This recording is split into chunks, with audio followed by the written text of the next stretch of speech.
Nous lisons dans l'Évangile selon Matthieu, au chapitre 5, les versets 1 à 12, ce passage certainement bien connu de la plupart d'entre vous, qui est le début du sermon sur la montagne. Quand Jésus vit les foules, il monta sur une montagne et s'assit. Ses disciples vinrent auprès de lui, il prit la parole et leur donna cet enseignement. Heureux ceux qui sont humbles de cœur, car le royaume des cieux est à eux. Heureux ceux qui pleurent, car ils seront consolés. Heureux ceux qui sont doux, car ils recevront la terre en héritage. Heureux ceux qui ont faim et soif d'un monde juste, car ils seront comblés. Heureux ceux qui sont pleins de bonté pour les autres, car on sera plein de bonté pour eux. Heureux ceux qui ont le cœur pur, car ils verront Dieu. Heureux les artisans de paix, car ils seront appelés enfants de Dieu. Heureux ceux qu'on persécute à cause de leur combat pour la justice, car le royaume des cieux est à eux. Heureux êtes-vous quand on vous insulte, quand on vous persécute, et quand on dit faussement toutes sortes de mal contre vous à cause de moi. Réjouissez-vous, criez votre joie, car une grande récompense vous attend dans les cieux. C'est ainsi en effet qu'on a persécuté les prophètes qui vous ont précédés. Amen.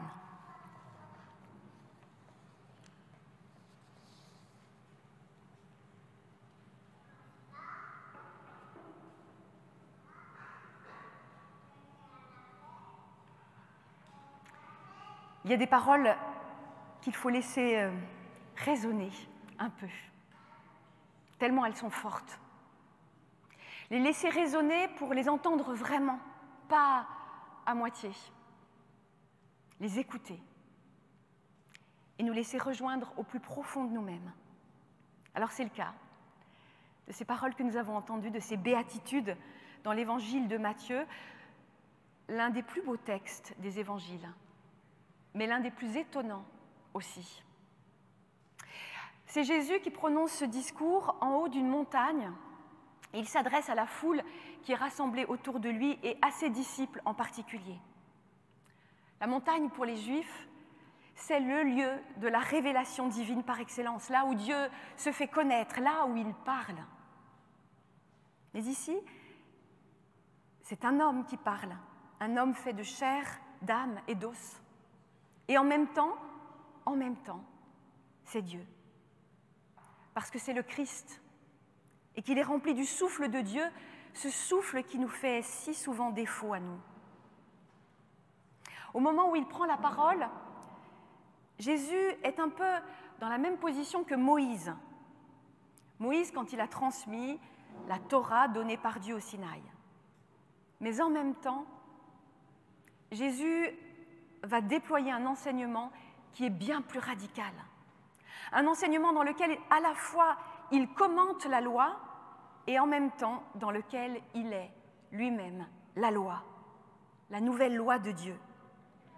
Un enseignement qui nous invite à aller beaucoup plus loin que la Torah, notamment en ce qui concerne l'amour de Dieu et l'amour du prochain. Ce que Jésus propose, ce ne sont pas des règles ou des commandements à appliquer pour être dans les clous en mode « pour vivre heureux, vivons cachère » ou pour être de bons chrétiens. C'est un état d'esprit radicalement différent. Une sorte d'anticipation de cette réalité nouvelle qu'il appelle le règne de Dieu, le royaume de Dieu. Et ça n'est pas un hasard s'il commence ce sermon par ces 9 béatitudes qui sont un peu comme la porte d'entrée de son enseignement, la clé de compréhension de cette loi dont le but désormais va être de manifester le royaume de Dieu sur terre. 9 promesses de bonheur pour tous ceux qui, comme vous Enam, Valentin, Nathanaël choisissent de vivre une vie nouvelle avec Christ, une vie de croyants et de disciples. Alors oui, heureux êtes-vous en ce jour, vous qui allez être baptisés. Super. Sauf que, à vrai dire, les promesses de bonheur de Jésus ne sont peut-être pas tout à fait ce à quoi on nous a habitués. Ce n'est pas tout à fait le bonheur sur papier glacé des catalogues Pierre et Vacances. Dans notre société de consommation et de bien-être, les promesses de bonheur vont bon train. Tous les jours, grâce à Google et aux algorithmes des moteurs de recherche, on nous vend du bonheur sur mesure à coups de thalasso, de superbes voitures, de vacances au bout du monde, de familles ricorées, de conjoints idéal, de relations épanouissantes, un bonheur à coups de scalpel et de bodybuilding ou de reconversion professionnelle. Tous les jours, on nous vend du bonheur, du rêve, de la réussite. Et on nous vend même du spirituel pour couronner le tout et pour soulager notre conscience. Et oui, c'est sûr, tout le monde voudrait être heureux. Et puis tout le monde doit avoir l'air heureux, en particulier sur Facebook ou Instagram. Mais les béatitudes de Jésus, c'est exactement le contraire de ça. Parce que si vous regardez bien chaque proposition de Jésus, chaque catégorie qu'il déclare heureux, c'est clair que ce n'est pas ce que nous avons en tête quand nous pensons au bonheur. Des pauvres de cœur, des cœurs brisés, des doux, des gens qui réclament un monde plus juste, des gens qui sont pleins de bonté pour les autres, qui ont le cœur pur, des artisans de paix, des gens qu'on persécute, qu'on insulte, qu'on calomnie. Non, évidemment, pour nous, ça ne peut pas être le bonheur, ça. Parce que chacune de ces paroles décrit une situation qui nous fait souffrir et qui nous rend malheureux. En vrai, quand on pleure, c'est parce qu'on a mal, que ce soit dans notre corps ou dans notre âme.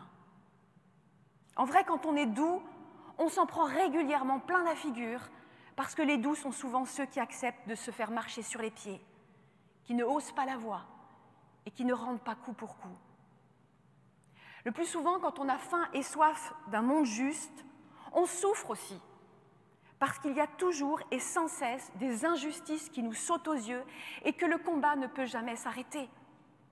La faim n'est jamais rassasiée. Pareil pour les artisans de paix. Le plus souvent, quand on a le cœur pur, on souffre aussi parce qu'on est confronté à la violence de ceux qui nous entourent et parce qu'il n'y a pas de filtre en nous pour s'en protéger. Puis bien sûr, en vrai, quand on nous insulte, quand on nous persécute ou qu'on dit faussement du mal de nous, à moins d'être masochiste, ça fait mal. Ça fait vraiment mal. Pourtant, ce sont ces situations de vie ou ces profils-là que Jésus choisit de mettre en avant et à qui il promet le bonheur dans son sermon sur la montagne. Et ce qu'il nous dit ainsi, c'est que le vrai bonheur ne repose pas sur l'absence de problèmes ou de souffrances, ni sur quelque chose que nous aurions à construire nous-mêmes, à atteindre ou à accomplir par nos forces ou par nos qualités morales. Le vrai bonheur, c'est celui qui advient quand on accepte qu'un autre, dont le nom n'est quasiment pas prononcé dans ces béatitudes, mais pourtant bien présent, qu'un autre vienne compléter ce bonheur imparfait que nos cœurs essayent péniblement de construire. C'est un bonheur qui se construit en laissant Dieu remplir les creux et les béances de nos âmes, là où la joie et le bonheur ne semblent plus possibles.